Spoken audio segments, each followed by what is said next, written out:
नमस्कार दर्शक बंधु आपण को सतपथी बोयरकोट फार्म को स्वागत।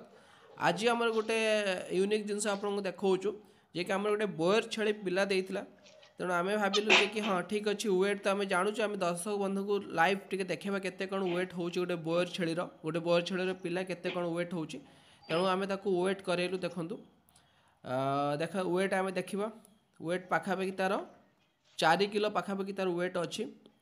तेणु नॉर्मली गोटे बोयर छेड़ी जो वेट पिला दिखती वेट रेंज आसे 3 किलो रु 5 किलो रेंज रे।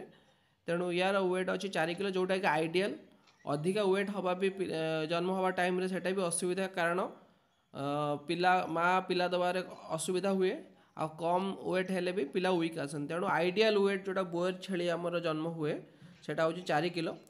जब आम कि ब्लाक बेंगल छेलीर वेट जो आइडियल वेट सेटा हूँ पाखापाखि 1 किलो। तेणु 1 किलो 100 एमती तेणु 1 किलो 100 और 4 किलो आप कंपेयर करेंगे डिफरेन्स।